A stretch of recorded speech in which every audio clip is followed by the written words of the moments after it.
बोलो जयकारा बोल मेरे श्री गुरु महाराज की जय।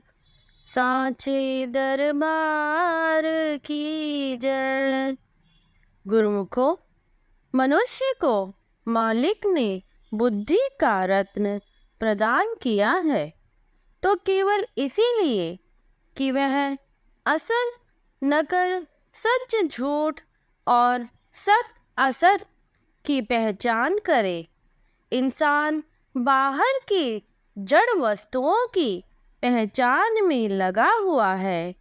यदि अपने अंदर जो चेतन आत्मा है उसकी तरफ ध्यान नहीं देता तो यह कितने अफसोस की बात है और कितनी अज्ञानता व भूल है।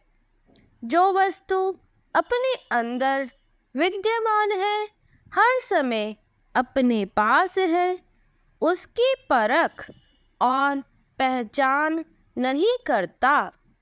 गुरुओं को जो जीव संतों महापुरुषों की संगति में आ जाते हैं वे अत्यंत सौभाग्यशाली हैं।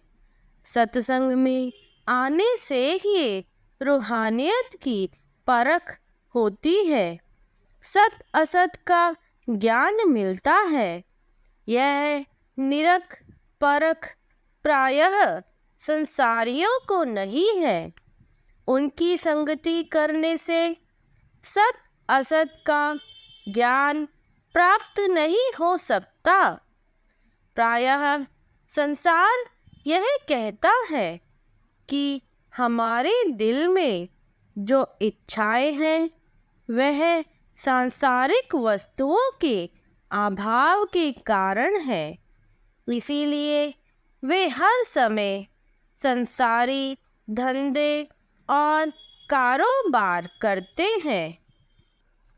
किंतु इच्छाएं कभी समाप्त नहीं होती, बल्कि दिन प्रतिदिन बढ़ती ही जाती है। वास्तव में गुरुओं को जीव जब तक आत्मज्ञान की तरफ रुचि नहीं देगा उसकी इच्छाएं समाप्त ही नहीं होंगी। गुरुओं को यह मानव तन तो मालिक ने केवल आत्मचिंतन और सच्चे नाम की कमाई करने के लिए ही दिया है।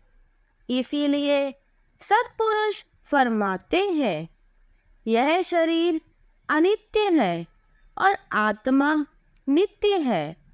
शरीर तो सत वस्तु आत्मा की पहचान करने के लिए मिला है, किंतु जीव को इस बात की समझ कब आएगी जब गुरुमुखों मनुष्य सत्पुरुषों की संगति में बैठकर सच्चे नाम का अभ्यास करेगा।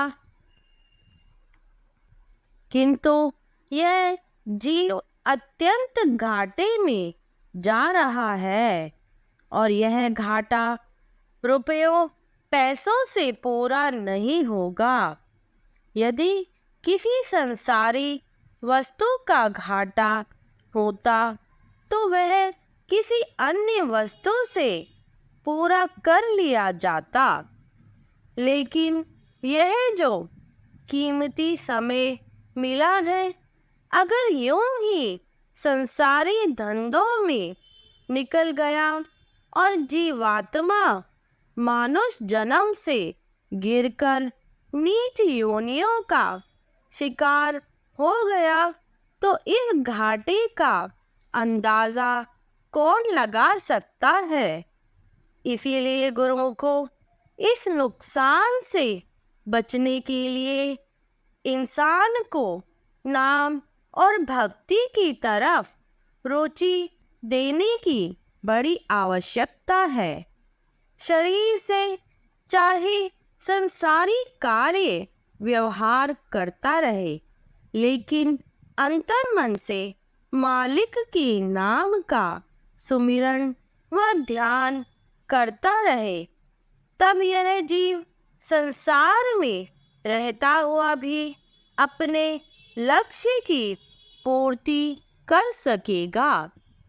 सत समरथ ते राखी मन, करिए जगत को काम।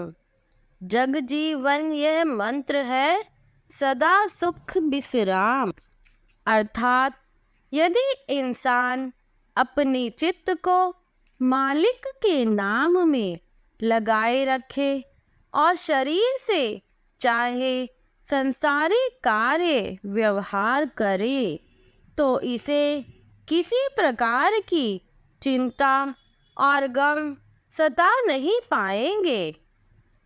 संत सत्पुरुष इसे बार बार वास्तविकता और सच्चाई की प्रेरणा देते हैं कि इस उत्तम मानुष जन्म का उद्देश्य केवल इंद्रियों के सुख भोग नहीं, बल्कि आत्मचिंतन है।